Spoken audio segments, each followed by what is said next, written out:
Let's face it, growing up, while it can be, points really fun, it can be really tough. And for girls, it's really tough. You have to be, according to some people, really pretty, popular, and apparently skinny as well. And now, imagine being the daughter of the famous movie star turned governor and famous TV journalist from a kind of well-known family. Hello. Pressure much? Katherine Schwarzenegger is all about grace under pressure, though. And she tells girls, I love your title, rock what you've got. Yes. So thanks for coming in today. Thank you for having me. And I love that you have Maya Angelou's Phenomenal Woman ending your book. It was a poem I had above my bed in college all 4 years, just to remind us on the bad days, right? To remind us. Got it. So rock what you got. Why'd you want to write it? I wanted to write it really for every young girl who ever has times of being insecure, doubts about her appearance, and that she feels alone. I want them to know that they're not alone. I know I felt alone, and to let them know they're going to get through it and they're going to be fine.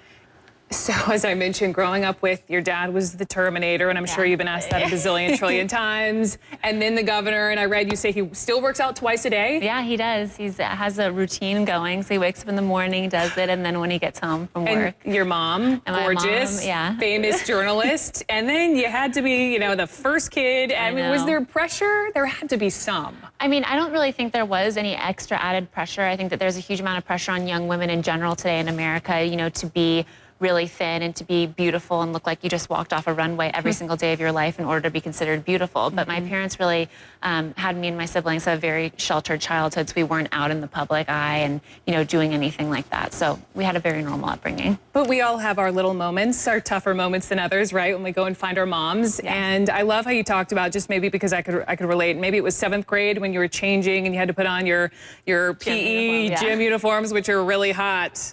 Not so much. I had to do the same thing. So, that was sort of like a first sort of awakening, a self-awareness of your body. Yeah, it was really the first time I, was aware that there is more than just fat and skinny. I saw young girls tearing themselves apart in the mirror. I have fat arms. I want to get rid of this and that. And We're I think brutal. We're so hard on ourselves. It's unbelievable. So I think we should really start, building ourselves up rather than tearing ourselves down. There was also another story you tell in your book about being in Costa Rica, maybe your 9th grade year? Yeah, after 9th grade. Yeah. After 9th grade, Summer. and you're with a bunch of girls. I mean, you really delve into some serious topics, including eating disorders. Yeah. And so tell me what happened that night.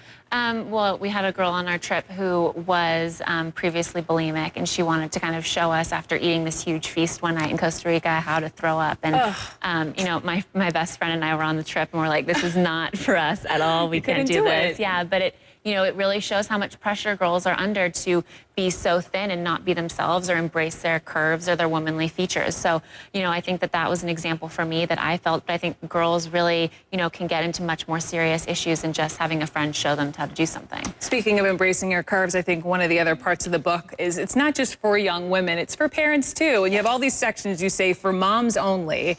You say, now mothers, pay attention to this. And there's a whole part about, look, moms, if you're staring in the mirror and you're nitpicking about yourself, what do you think the daughter's going to think? You're sending that message. Yeah, I think that this is really, body image is an issue that affects women of all different ages. It's not just a 12, 13, 14-year-old girl. It's something that women deal with throughout their entire lives. And you really have to wake up every single morning and make the decision to either think positive or negative thoughts about your body. And, when a mother stands in front of the mirror and nitpicks herself, her daughter will do the exact same thing and think, oh, that's how my mom is treating herself. That's how I should treat myself as well. So I think it's important for moms to kind of be cautious of that. So you're a pretty wise college junior, Miss Schwarzenegger.